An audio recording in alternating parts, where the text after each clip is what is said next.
Oi gente, como que vocês estão? Eu espero que esse vídeo encontre vocês muito bem por aí. Aqui é a Rê e hoje eu estou de volta pra falar sobre ele, gente. Eu finalmente li o livro mais comentado, mais aguardado e que eu tava com muita expectativa, Impostora, de R.F. Kuang. E hoje eu tô aqui pra comentar com vocês o que foi que eu achei dessa história. Bom, R.F. Kuang é um nome já conhecido, né, eu acho, dentro da comunidade literária nos últimos anos. Essa autora que foi tomando bastante proporção com os seus lançamentos nos últimos anos. Ela que é a mesma autora da trilogia de A Guerra da Papoula e que também publicou Babel. Todos esses livros saíram aqui no Brasil pela editora Intrínseca e todos esses livros dela foram, assim, estouros, grandes sucessos. Muitas pessoas lendo, muitas pessoas recomendando, muitas pessoas, assim, amando as histórias. Confesso que num primeiro momento, né, eu não tive interesse por nenhum desses livros anteriores da autora. A trilogia ali que vai ser uma fantasia e a Babel, né, que no caso ali é uma história única, mas que vai ter um pouco de Dark Academia, não lembro se tem alguma coisa de fantasia também. Mas eu lembro que quando esses livros saíram, pela sinopse, eu não fiquei muito, sabe assim, com vontade de ler os livros, por mais que várias pessoas estivessem lendo e adorando, né, tendo experiências muito boas com eles. Porém, foi muito diferente quando eu soube do lançamento de Impostora, quando eu soube da sinopse de Impostora. Desde antes de ele vir aqui pro Brasil, lá fora, ele já tinha sido publicado e eu já tinha ficado muito interessada, muito intrigada pela premissa, e várias pessoas também estavam curtindo bastante essa leitura lá fora. E esse ano ele chegou aqui no Brasil também pela editora Intrínseca com o nome de Impostora e Yellow Face. O Yellow Face tá aqui ainda como um subtítulo, já que essa palavra, né, Yellow Face, ela é o título original do livro no inglês. E Yellow Face é um título que por si só já explica bastante coisa, inclusive da própria história, porque Yellowface é um termo utilizado para se referir a pessoas brancas que ao longo dos anos, né, nas indústrias de, enfim, filme, cinema e até mesmo, enfim, diferentes outras produções, pessoas brancas que se passaram por pessoas amarelas, asiáticas. E também existem outros termos semelhantes para pessoas brancas que fazem a mesma coisa, né, se passam por pessoas negras ou pessoas indígenas. Então a gente tem o blackface para as pessoas negras, o redface para pessoas indígenas, quando você não é, sabe, você não é uma pessoa negra, você não é uma pessoa indígena, quando você é uma pessoa branca que vai se apropriar de elementos e maquiagem, né, fazer uso de maquiagem também, pra poder se passar por algum desses grupos. E a gente vê que isso é exatamente o que vai acontecer em Impostora, porém não somente isso. Antes de falar um pouco sobre a sinopse desse livro, que talvez você já conheça, você já deva estar familiarizado, né, eu vou falar um pouco sobre a sinopse, também sobre o que eu achei do livro. Antes disso, eu vou te pedir pra você deixar o seu curtir, que isso é muito importante pra divulgação aqui do canal, se inscrever se ainda não estiver inscrito e ativar as notificações pra ficar por dentro dos próximos vídeos que vierem por aí. Aqui na descrição do vídeo sempre ficam listadas as minhas redes sociais, você pode me acompanhar por lá e também ficar por dentro das minhas leituras em tempo real, principalmente no Instagram, que eu geralmente atualizo com mais frequência. E um outro recado que eu queria trazer aqui no começo desse vídeo é a recomendação para que vocês assistam um vídeo extremamente bem produzido e completíssimo da Maíra. Ela fez um vídeo falando sobre Impostora, mas ela se aprofundou muito ainda em vários temas envolvendo, né, que envolvem esse livro, na verdade, que a história vai envolver, como apropriação cultural, questões de raça, o mercado editorial. Ela que é uma pessoa que tem mais propriedade para falar sobre esses temas, porque além de ser uma pessoa não branca, né, ela tem ascendência indígena, ela também é uma mulher que faz parte do mercado editorial já há algum tempo. Então recomendo muito, muito, muito que vocês assistam esse vídeo dela. É um vídeo que é um pouco longo, ele tem mais de 40 minutos, mas assim, gente, é uma aula, sério. Assistam o vídeo dela, eu vou deixar aqui na descrição pra você, né, se aprofundar mais nesses temas que a R.F. Kuang traz aqui em Impostora. Então agora falando sobre a sinopse, a gente basicamente vai ter aqui a história de uma mulher impostora. O título já diz tudo, né? Que vai ser também uma Yellow Face, uma mulher branca que vai se passar por uma mulher asiática, né, uma mulher de origem chinesa. No caso, né, essa personagem, ela é a protagonista da história e é também a narradora. Ela conta tudo a partir da sua própria perspectiva. E já no começo do livro, ela vai contar um pouco pra gente sobre a sua trajetória, né, no meio artístico, enquanto uma escritora. Ela, enfim, frequentou uma faculdade de muito prestígio ali, que é a faculdade de Yale, porém ainda tem várias, né, dívidas ali estudantis para poder pagar, porque ela não vem de uma família de posses, né, não vem de uma família de bem de vida. E ao longo dessa faculdade que ela fez, né, ela conheceu uma mulher chamada Tina Liu, que era, desde a época da faculdade, né, um grande, assim, ela era um grande nome, sabe, dentro da literatura, dentro dos textos que ela trazia, que ela publicava ali já dentro da faculdade mesmo, né, ela já se destacava bastante. E esse destaque foi para fora da faculdade. Depois depois que ela se formou, ela se tornou uma escritora de muito sucesso. Ela já publicou mais de um livro que teve um sucesso de vendas e de crítica, e no momento presente elas estão comemorando a aquisição dos direitos autorais de um dos livros da Athena para se transformar em uma adaptação da Netflix. E a gente já vê desde o princípio também que a June, que é essa mulher que está narrando pra gente essa história, ela é uma pessoa mordida, né? Ela tem inveja. Ela também tem esse sonho, né, de que os livros dela alcancem muitos leitores, que ela consiga viver da escrita. Enfim, ela basicamente sonha com a vida que a Athena leva, mas ela própria não teve, né, o mesmo destino. Eu ia dizer mesmo a sorte, mas a gente não tá falando de sorte, né? O mesmo destino mesmo. O livro dela que ela publicou, né, não teve um bom alcance, foi assim um lançamento bastante medíocre, e ela não consegue viver da escrita dela. Ela tá ali trabalhando, né, dando aulas em alguns cursos preparatórios, se eu não me lembro bem é isso, mas enfim, ela não tá feliz com a vida dela porque ela gostaria de ter a vida da amiga. E justamente nessa noite que elas estão ali no apartamento da Athena, né, que é uma mulher muito rica, tem um apartamento gigantesco, maravilhoso, cheio de coisas, enfim, uma mulher de, né, muito prestígio. Na noite que elas estão ali na casa da Athena, só as duas, a Athena vai compartilhar com ela que ela acabou de finalizar o seu mais novo romance, que ninguém sabe ainda, né? Ela acabou de finalizar o manuscrito e ninguém viu, e ela vai dar pra June, né, enfim, a honra, né, de ser a primeira pessoa a saber disso. Inclusive mostra pra ela lá o bolo de páginas, porque a Athena tinha o hábito, assim, de escrever em máquina de escrever, ela não escrevia em computador, ela gostava de escrever, né, na máquina. Então ela mostra lá o bolo, né, aquela resma de folhas, assim, enfim, do livro inteiro. A Athena acaba dando uma olhada assim, mas a noite segue, e justamente nessa noite vai acontecer um acidente e a Athena vai morrer. E no meio de toda aquela adrenalina de pedir socorro, chamar a emergência, enfim, ela acaba, né, a June acaba catando o livro dela, sem pensar muito, ela cata o livro ali da Athena e leva pra casa. Depois que ela leva esse livro pra casa, passa-se um tempo, né, a poeira dá uma baixada e ela acaba lendo o volume inteiro, e ela acha o livro muito bom, porém ela também vai pensando assim, né, que poderia algumas coisas serem um pouco diferentes, que ela poderia modificar algumas coisas ou outra, e ela acaba fazendo isso. Ela edita o livro que a amiga morta havia escrito, ela altera várias coisas, ela decide, né, fazer vários cortes e tal, fazer algumas alterações, e manda ali pro antigo agente dela, né, que inclusive leu o livro e acha que foi uma ótima história. A própria June, quando leu, já tinha achado que era uma história muito boa, né, só que ela achava que precisava melhorar, que podia melhorar algumas coisas, e ela faz essa edição, manda pro editor, o editor também curte muito o livro, e a partir daí a coisa vai tomando proporções cada vez maiores, até que esse livro vai ser publicado pela autoria da June, que por sinal, inclusive, né, em decisões em conjunto ali com a própria editora dela, faz até outras alterações no livro, decide excluir, assim, alguns termos chineses, porque a Athena Liu, que é uma mulher sino-americana, escreveu um livro que é uma espécie de ficção histórica que vai falar sobre os trabalhadores chineses durante a Primeira Guerra Mundial. Ela traz esse assunto à tona, né, essa participação do povo dela, né, dos ancestrais dela nesse capítulo gigantesco da história do mundo que foi simplesmente apagado, né, que eles são totalmente esquecidos. Então ela resgata a memória, né, das pessoas, dos trabalhadores chineses, através do seu livro, e é um livro, né, que todo mundo que lê ali dentro da editora, né, acha que é realmente uma grande história, uma grande obra e tal, mas junto com a June começam a ver coisas que eles gostariam de ir cortando e modificando para deixar o livro mais palatável, o livro mais de fácil compreensão, assim, para o público ocidental, especialmente o público estadunidense. Porque afinal de contas, né, ninguém vai se dar o trabalho de, tipo assim, parar o que você tá lendo para ir pesquisar qual é a tradução de um termo em chinês que a autora original do livro deixou, sabe, naquele manuscrito. Então são várias decisões que são tomadas pela June e também pela editora dela, né, sugestões que a editora dá. Por exemplo, ela sugere que um personagem branco, né, que eu acho que é um soldado, alguma coisa assim, que é muito violento dentro da história, e ela sugere, por que a gente não dá uma amenizada nisso aqui, né, ninguém é tão violento assim, isso assim não pode ser real, né, etc. Então acabam sendo feitas algumas alterações nesse manuscrito, em que o livro se transforma em uma outra coisa. Ele continua sendo, né, a essência ali da Athena, mas com muitas modificações de coisas que, inclusive, vão apagando muito da representatividade que a Athena colocou do seu próprio povo dentro da história.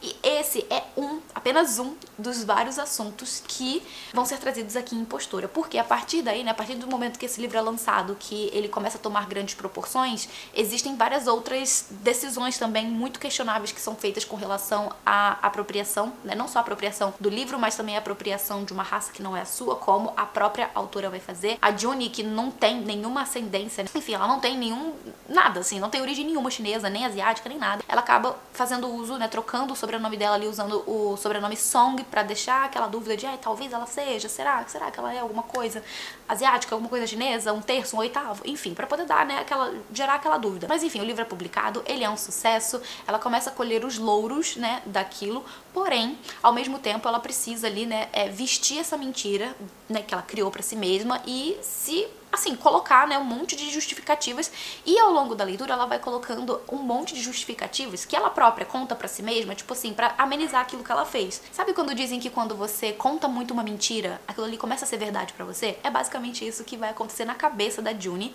porque ela vai criando, né, inúmeras justificativas pra amenizar o que ela fez, pra deixar o que ela fez menos errado, porque no fundo ela sabe que foi um roubo, ela sabe que foi errado, então ela acaba criando algumas justificativas do tipo assim, se não fosse por ela, essa obra-prima da Athena nunca teria visto a luz do dia, as pessoas nunca teriam tido conhecimento desse livro se não fosse por ela. Se não fosse por ela, esse livro não teria, assim, o alcance que ele teve, porque ela facilitou muitas coisas ali dentro da história. O livro é dela sim, tipo assim, não é só da Athena, é dela também, porque tem muito dela, tem muito do trabalho e do suor dela ali dentro, porque ela trabalhou em cima desse livro, então também é um livro dela. Então ela vai criando várias justificativas, vários, assim, sabe, motivos absurdos pra dar uma quebrada naquilo que ela fez e a todo tempo batendo no peito e tomando a autoria do livro pra si. Foi ela que escreveu aquele livro. E assim, gente, tudo isso acontece bem no começo do livro, tá? É surreal como tudo vai acontecendo muito rápido já nessa primeira parte do livro. E a questão que a gente vai acompanhar ao longo do livro, né, envolvendo aí a participação dela em tudo isso, é o fato de ela ser uma impostora e de que ela vai precisar vestir essa mentira até o final. Só que a gente sabe, né, que coisas assim não ficam escondidas por muito tempo, principalmente quando a gente tá falando da internet. E aqui é outro assunto também que a R.F. Kuang traz de uma forma muito incrível nesse livro, que é a participação de leitores. Na verdade, assim, toda a questão da internet envolvendo publicações de livros, envolvendo também a cultura do cancelamento que a gente vê muito frequente, principalmente na rede X, né, que era o antigo Twitter e que, enfim, agora a gente não tá tendo acesso aqui no Brasil, mas que muitos dos debates, das discussões e da própria cultura de cancelamento vem dessa rede social. E a própria Juni, depois que publica o seu livro, né, e fica ali recebendo todos os elogios e, ai meu Deus, esse livro maravilhoso e tal, ela fica meio que, assim, bêbada dessa dopamina que é ver o seu trabalho, né, receber, assim, elogios pelo seu trabalho, né, pelo que ela acredita que foi um seu trabalho de muito esforço. Só que a R.F. Kuang faz uma coisa muito incrível aqui, que é mostrar o outro lado da moeda, né? Porque ao mesmo tempo que você pode receber uma coisa muito fácil, isso pode ser tirado de você de uma forma tão fácil quanto e com consequências ainda piores. Consequências essas que a própria Juni não previu, não, assim, parou pra refletir sobre quando ela tomou a decisão de se passar por uma outra pessoa, de roubar o trabalho de outra pessoa e se apropriar de um trabalho, de uma cultura, de uma raça. E isso começa a ser uma coisa que vai, né, assim, colocar em risco tudo que ela conseguiu até aquele momento, né? Tudo ameaça implodir de uma hora pra outra, porque algumas pessoas dentro da internet vão começar a suspeitar, né, a respeito desse manuscrito, sobre a veracidade de ter sido ela mesma a escritora, porque muita gente começa a ver semelhanças com o trabalho da Athena, e daí começam a surgir aqueles burburinhos de que talvez o livro não tenha sido escrito só por ela, mas que tenha sido, né, algo envolvendo a Athena, e a gente vai ver que isso vai escalonando pra outras questões que vão fazer com que essa personagem se encontre também, né, nessa situação de tipo assim, onde eu me enfiei, agora eu tenho que resolver a situação, né? E como eu falei, a história vai escalonando pra várias outras coisas, e no meio de tudo isso, a autora vai trazendo pra gente muitas críticas e muitas coisas pra gente refletir sobre a questão de raça, sobre apropriação, sobre o mercado editorial, sobre como são escolhidos, né, os títulos.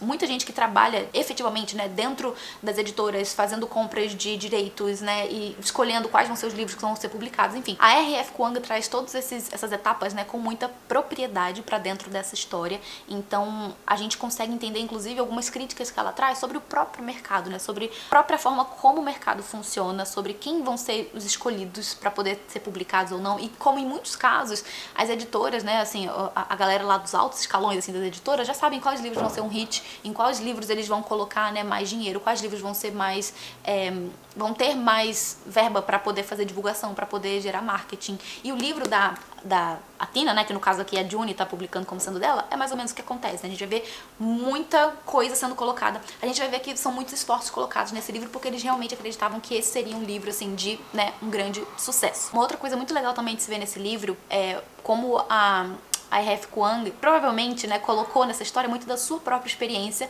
com as redes sociais, sabe assim, sendo uma autora que está nas redes sociais e como muitas pessoas que hoje em dia, né, dependem das redes sociais, eu acho que aqui eu falo sobre muitas, assim, pessoas de diferentes trabalhadores, né, assim, não só escritores, mas pessoas que trabalham em diferentes setores que hoje, assim, tem na rede social essa questão da validação profissional, sabe assim, enquanto eu tô recebendo aqui essa dopamina de comentários positivos, né, minha vida tá ótima, mas também trazer o lado, né, negativo de tudo isso, o lado negativo da internet, que tem sim, né, o seu lado bem obscuro e que tem sim capacidade de destruir a vida de uma pessoa de uma hora para outra. E como a vida real ela acaba se tornando uma coisa muito, muito próxima da vida online em alguns casos, principalmente em pessoas que estão, né, na internet promovendo seus trabalhos e tal. Então é uma coisa que ela traz aqui de uma forma brilhante e muito, muito, muito real.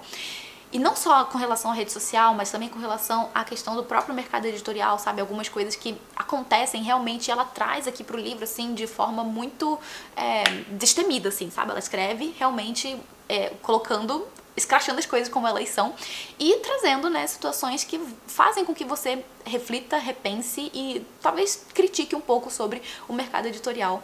E, enfim, eu achei muito interessante todas essas partes do livro. Gostei muito de como ela traz, né, essa questão da discussão de raça dentro da literatura, dentro da produção artística, né, na literatura. Porém, teve uma questão desse livro que eu senti que ela poderia ter desenvolvido um pouco melhor, que eu acho que seria bem interessante se ela tivesse trabalhado mais, que é a questão de classe dentro da literatura, porque aqui ela foca bastante na raça, né, na questão de raça, e tem um ponto ali do livro em que a própria Juni vai falar sobre a bagagem, na verdade o pano de fundo da vida da Athena, né, sobre como a Athena em alguns momentos também era hipócrita, né, e etc, porque, enfim, ela fala algumas coisas da Athena que mostram que a Athena não era, né, aquela santa, é o que ela quer mostrar pra todo mundo, aqui tá vendo, ela não é uma santa, sabe, por mais que, né, eu tenha feito errado, ela também tem, né, os seus erros, e eu acho isso muito positivo também do livro, porque realmente ninguém é só uma coisa ou só outra, sabe, nem é só preto nem só branco, é uma...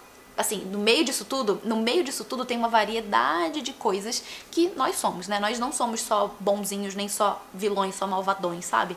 E ela tenta trazer isso, né, sobre a Athena à luz. Porque a gente sabe que acontece muito isso, né? Principalmente depois que as pessoas falecem, existe todo um movimento de fazer com que essa pessoa se transforme em uma pessoa, assim, às vezes muito melhor do que ela era realmente na vida real. E ela tenta fazer um negócio assim, sabe? Do tipo, não, ó, eu posso ter roubado, eu posso ter feito aqui errado, mas a Athena, ela também era uma salafrária, ela também fazia isso, isso e aquilo, entendeu? Então, é uma coisa que eu acho muito positiva desse livro, que mostra o lado humano do ser humano, sabe? Assim, tipo, você não é 100% bonzinho nem 100% mal, entende? E isso tá nas nuances das personagens. Mas enfim, tem um ponto aqui, o que eu quero dizer é que tem um ponto aqui no livro em que ela vai falar sobre como a Athena sempre foi uma mulher de posses, né?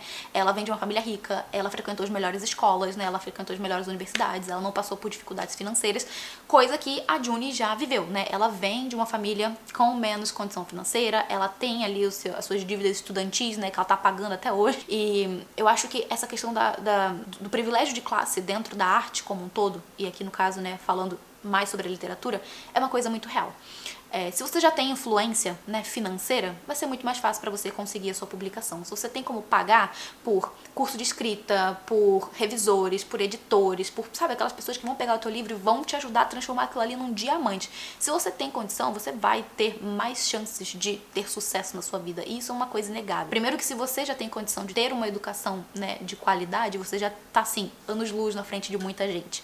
Então eu acho que é uma discussão que também poderia ter sido trazida com mais profundidade dentro do livro, que é a questão da diferenciação de classe, né, do privilégio de classe. E também a gente vê que existe também uma espécie de privilégio de... Eu não tô encontrando outra palavra pra dizer, mas eu vou dizer aqui prestígio, sabe? Assim, a gente sabe que existe no mercado editorial, né, muitas apostas em livros de pessoas que são mais conhecidas, pessoas que foram, sei lá, ex-BBBs, sabe? Assim, pessoas que, enfim, já têm uma influência na internet, enfim, já tem uma influência no imaginário coletivo das pessoas como um todo, sabe? São pessoas que por si só já são influentes e que por si só já vendem os seus próprios livros. Então, algumas editoras vão sim investir nos lançamentos de livros dessas pessoas, porque são pessoas que automaticamente já vão vender, então já vão gerar lucro para a editora. E é uma coisa que, uma discussão, eu acho, né, que a gente vê surgindo de tempos em tempos na internet, que assim, surge a discussão e nunca sai do lugar porque as coisas são como elas são. A gente precisa começar a entender que o mercado editorial, ele é um mercado como qualquer outro, né? Ele precisa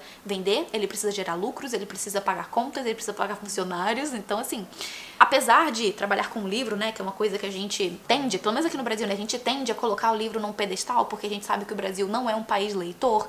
Então, meu Deus, vamos valorizar a leitura, né, a gente tem que botar a leitura como uma grande prioridade, realmente temos sim, mas também temos que ter um olhar realista para o mercado editorial, principalmente aqui no Brasil, que não tem, assim, tem muito menos recursos do que, por exemplo, o mercado editorial estrangeiro, né, norte-americano, estadunidense, em que a gente vê que, inclusive aqui no livro, a autora menciona isso, né, que a pessoa recebeu, né, a escritora recebeu um adiantamento de 6 dígitos, tipo coisa de, no mínimo, $100 mil, sabe assim, pra escrever um livro. Aqui no Brasil, gente, isso nunca vai acontecer. Tipo assim, esquece. Funciona de uma forma muito diferente, a remuneração é muito diferente, a valorização é muito diferente, as vendas são muito diferentes, assim, são coisas extremamente diferentes. Então, quando eu digo que a gente tem que olhar com um olhar mais realista para as coisas, é pensar que sim, autores populares, autores conhecidos, né, que às vezes pra você aí, na sua concepção, você vai olhar e vai pensar, nossa, isso aqui nem é uma literatura de qualidade, isso aqui, sabe, isso aqui nem é um bom livro. Na sua concepção, na sua opinião, você pode, né, você pode ter a sua opinião. A questão é que a gente também tem que olhar isso como um mercado que precisa vender. E quando a gente tá falando de pessoas que já são populares, né, que automaticamente já vão vender aquele livro, já vão gerar lucros, a gente tá falando de uma coisa boa, né, porque a gente tá falando de uma coisa que vai beneficiar o mercado como um todo. Para que o seu livro de qualidade, o seu livro clássico, o seu livro, sabe assim, único no mundo, seja publicado por uma editora boa, que vai fazer um bom trabalho, que vai colocar bons funcionários e bons tradutores, bons revisores por trás dessa obra, por trás dessa publicação. Para que isso aconteça, eles precisam ter dinheiro. E esse dinheiro precisa vir de vendas de livros. E muitas vezes o dinheiro que eles vão colocar nesse livro que você acha tão aclamado aí é o dinheiro que vem de uma literatura popular, de uma literatura best-seller que muita gente gosta de menosprezar hoje em dia. Muita gente soberba na internet que enche o peito pra falar que literatura best-seller não serve pra nada, não entende que a coisa é muito... o buraco vai muito mais lá embaixo, entendeu?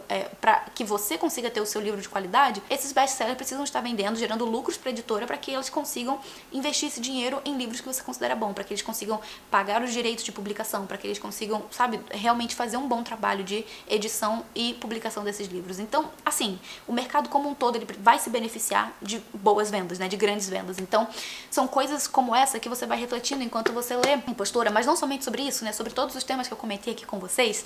Então, eu acho que ele é um livro muito interessante. Ele é um livro extremamente atual. Ele tem um quesinho de suspense aqui ao longo da história que vai te prender também até o final do livro, principalmente com relação a como vai terminar a história da June. Ela vai ser desmascarada? Como isso vai acontecer? Você vai até o final do livro pra descobrir isso. E eu preciso dizer também que o final desse livro ele me desapontou um pouco, porque eu acho que ele é um final que não faz... assim, ele não tá de acordo com o restante do livro, pelo menos eu acho. Eu achei que foi um final bem infantil, talvez, sei lá. Não é tão verossímil, assim. Eu achei um negócio meio, sabe assim, infantilzão. Então eu acho que ele não tem o mesmo tom que todo o restante do livro. Mas isso não faz com que o livro seja menos incrível, não faz com que a experiência de leitura como um todo seja negativa, muito pelo contrário. É um livro muito rico em muitas coisas e que eu recomendo muito que você leia, que você faça, né? Eu, pelo menos aqui, eu fiz um monte de marcações, um monte de anotações ao longo da leitura. Recomendo muito, gente, esse livro. Realmente, assim, foi uma leitura muito surpreendente, daquele tipo de história que você não consegue largar. Eu, pelo menos, fiquei vidrada desde o princípio. Eu que sou uma pessoa curiosa, né? Queria chegar logo no final pra saber como que iria acontecer nesse desfecho da história da June e criei várias teorias também ao longo da leitura e, além de tudo isso, passei muita raiva, porque eu acho inaceitável o que essa mulher fez. Enfim, fiquei com muita raiva, refleti bastante, peguei umas críticas assim que a autora traz que eu falei, que sabor, sabe? Então recomendo muito que vocês leiam, caso ainda não tenham lido. Eu vou deixar aqui na descrição desse vídeo o link pra você fazer a compra.